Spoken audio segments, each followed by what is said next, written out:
চুন্নু সাহেবের কথায় আমি এমপি হই নাই। আমি এমপি হয়েছি আমার 7 লাখ মানুষের ভোটে এবং দোয়া এমপি হয়েছি এবং ল্যান্ডস্লাইড বিক্রি হয়েছে আমার। আমি আমার জনগণকে খুশি করার জন্য যা করব তাই করব, আমি এর বাইরে কোনোদিন যাওয়ার প্রশ্নই আসে না। আমাদের হাউসের একজন মাননীয় সদস্য,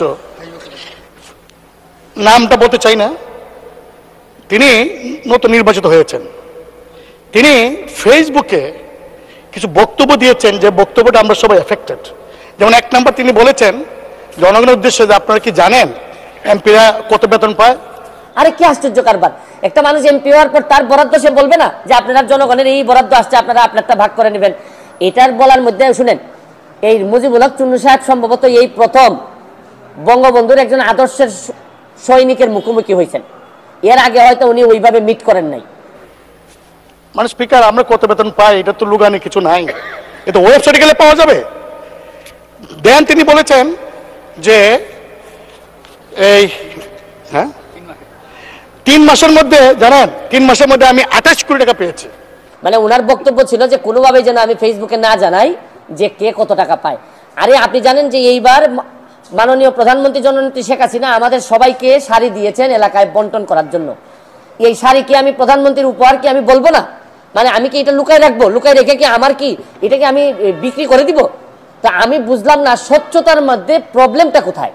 কারণ উনি তো হচ্ছেন গিয়ে একজন স্বৈরা শাসক এরশাদের নেতা, স্বৈরা শাসক এরশাদ, যিনি সারা জীবন এরকম জোর জবরদস্তি আর টাকা বানানো ছাড়া তার নেতা কর্মীদের খুব বেশি কিছু শিখাই যান নাই, সবার না, অল্প কিছু নেতাদেরকে। সম্মানিত দর্শক শ্রোতা, আসসালামু আলাইকুম। ব্যারিস্টার সুমন একটা তুফান, যেদিকে যায় সবকিছু ভেঙে চুরে নিয়ে যায়। যেখানেই অন্যায় সেখানেই প্রতিবাদ। ব্যারিস্টার সুমনকে নিয়ে এখন দেখা যাচ্ছে আলোচনা সমালোচনা শেষ নেই। সংসদে কোনো এমপি মন্ত্রীদেরকে ছাড় দিয়ে কথা বলেন না ব্যারিস্টার সুমন। জাতীয় পার্টির chief whip Mujibul Haque Chunnu barrister সুমনের বিরুদ্ধে শুনতে পেরেছেন, কিছু কথা বলেছে। সেই কথার পরিপ্রেক্ষিতে কড়া জবাব দিয়েছেন ব্যারিস্টার সুমন।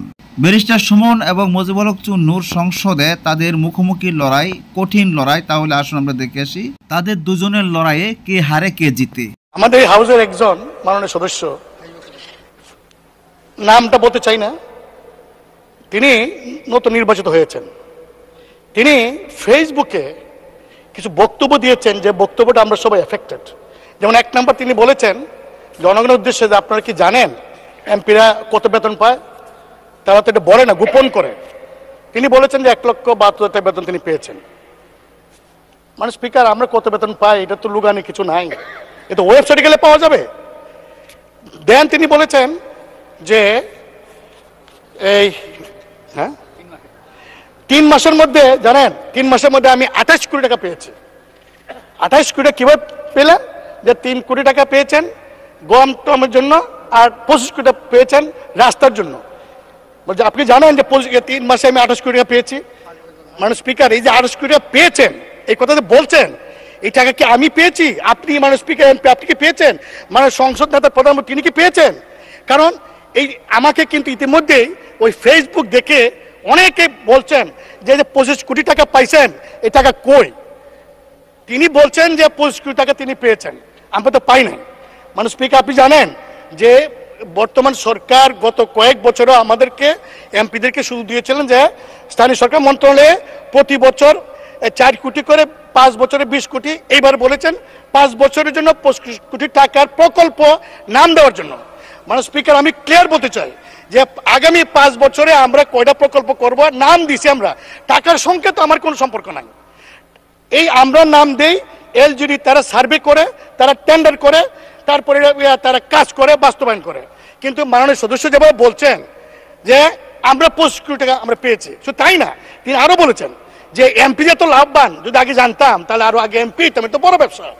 মানে স্পিকার, আমি আপনাকে বলছি কেন, আপনি হলেন এই সংসদের গার্ডিয়ান। আমাদের কোনো সদস্য যদি এমন কোনো কথা বলে যে কথায় প্রধানমন্ত্রী মানে স্পিকার সহ 349 জন এমপি সম্পর্কে মানুষের কাছে ভুল বার্তা যাবে, তার সস্তা জনপ্রিয়তা অর্জন করার জন্য যদি এই ধরনের কথা বলে ভুল বার্তা যায়, সেই বিষয়টা আপনি দেখতে পারেন। মানে স্পিকার, কিছুদিন আগেও লোকসভাতে আচরণবিধির ভঙ্গের কারণে একজন ওয়েস্ট বেঙ্গলের একজন লোকসভার সদস্য মহিলা, তিনি প্রশ্ন করেছিলেন পার্লামেন্টে, দেখা গেল এই প্রশ্নটা যে কোনো স্বার্থে বিনিময় করেছেন, তার মেম্বারশিপ নাই। আমি আপনাকে বলবো যে আমরা অনেক কথা বলবো, এখানে ডিবেট করব, কিন্তু এমন কোনো কথা বলবো না, বলতে পারি না, অধিকার আমার নাই যে আমার কথা 349 জন এমপি তাদের ইজ্জতে যাবে, তাদের সম্পর্কে মানুষের মধ্যে একটা ভুল বোঝাবুঝি হবে। আপনি আমার কাছে মানে স্পিকার এটা আছে, পুরো রেকর্ডিংটা আছে, ভিডিওটা আছে, আমি আপনাকে পাইতে পারি। আপনি ভিডিও দেখেন, দেখে আমার কথাগুলি যদি মনে হয় আপনার যে ইয়েস আমি যা বলছি এই তার এই কথার কারণে জনগণের কাছে 349 জন এমপি সম্পর্কে ভুল বার্তা গিয়েছে, যদি আপনি এটা মনে করেন তাহলে আপনি গার্ডেন হিসেবে সেই সংসদ সদস্যকে ডেকে আপনি তাকে কি করবেন, এটা আপনি একটা ব্যবস্থা নেবেন, এটা আমার অনুরোধ। মানে স্পিকার মুজিবুল হক চুন্নু সাহেব উনি স্পিকারের কাছে, আমাদের মাননীয় স্পিকারের কাছে উনি বিচার দিলেন।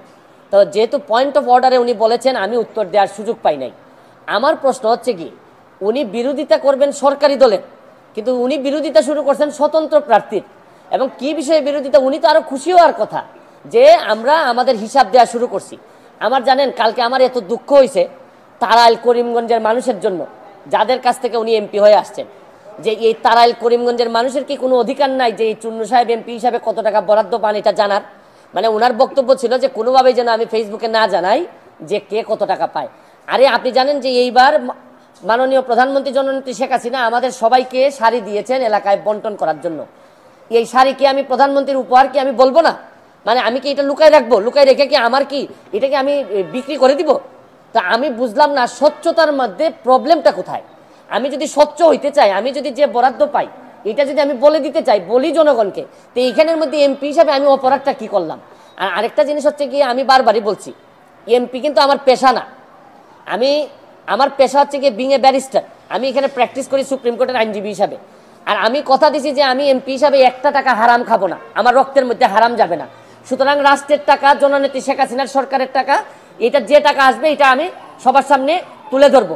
এখন আমার কেন জানি মনে হইতেছে যে মুজিবুল হক চুন্নু সাহেবের হয়তো আমি বলে দেওয়াতে সমস্যা হচ্ছে, যে উনার মনে হয় রাজনীতি করাটাই পেশা। এইটা থেকেই উনি সব কিছু নির্বাহ করেন কিনা আমার জানা নাই, কারণ উনার আলাদা কোনো পেশা থাকলে এটা নিয়ে উনি কোনো চিন্তা করতেন না। তবে কালকে উনি একটা বুদ্ধি করে কাজ করছেন, বাকি সব এমপিরা ওনার দলে টানার চেষ্টা করছেন যে 349 জন এমপির নাকি বদনাম হচ্ছে। আরে কি আশ্চর্য কারবার! একটা মানুষ এমপি হওয়ার পর তার বরাদ্দ সে বলবে না যে আপনারা জনগণের এই বরাদ্দ আসছে, আপনারা আপনারটা ভাগ করে নেবেন? এটার বলার মধ্যে শুনেন, এই মুজিবুল হক চুন্নু সাহেব সম্ভবত এই প্রথম বঙ্গবন্ধুর একজন আদর্শের সৈনিকের মুখোমুখি হয়েছেন। এর আগে হয়তো উনি ওইভাবে মিট করেন নাই, কারণ উনি তো হচ্ছেন গিয়ে একজন স্বৈরা শাসক এরশাদের নেতা। স্বৈরা শাসক এরশাদ, যিনি সারা জীবন এরকম জোর জবরদস্তি আর টাকা বানানো ছাড়া তার নেতা কর্মীদের খুব বেশি কিছু শিখাই যান নাই, সবার না, অল্প কিছু নেতাদেরকে, যারা অনেক টাকার মালিক হয়েছেন এরশাদের আমলে। উনি তো এরশাদের স্বৈর শাসক এরশাদের একজন নেতা হয়ে উনি বঙ্গবন্ধুর আদর্শের সৈনিকের, প্রকৃত আদর্শের সৈনিকের মুখোমুখি এই প্রথম সংসদে হয়েছেন মনে হয়। এর আগে হয়তো তীব্রভাবে কারো মুখোমুখি হন নাই, এই জন্য উনার একটা গাত্রদাহ। আর এত গাত্রদাহ কিসের? আরে ভাই আমার টাকা এটা। আর আরেকটা বিষয়, আমি যে আমার এলাকায় বলছি যে আমি 29 কোটি টাকা পাইছি বরাদ্দ, আমি কি কোনো কথা মিথ্যে বলছি?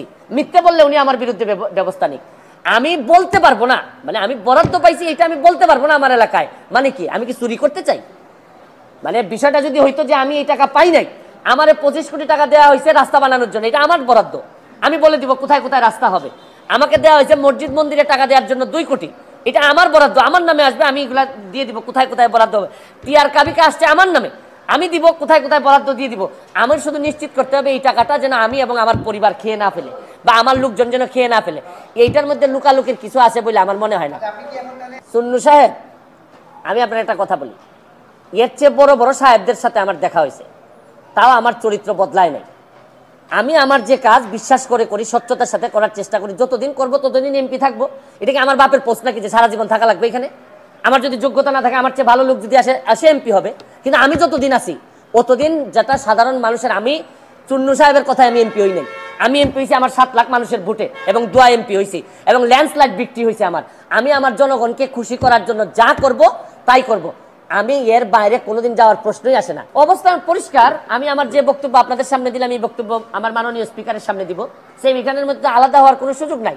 তবে আমার বিশ্বাস এই যে এই মুজিবুল হক চুন্নু সাহেবের যে ব্রেইন আর যে অবস্থা, তার ব্যাপারে আমি যা শুনি তাতে আমার বিশ্বাস মাননীয় স্পিকারও জানেন তার অবস্থাটা কি।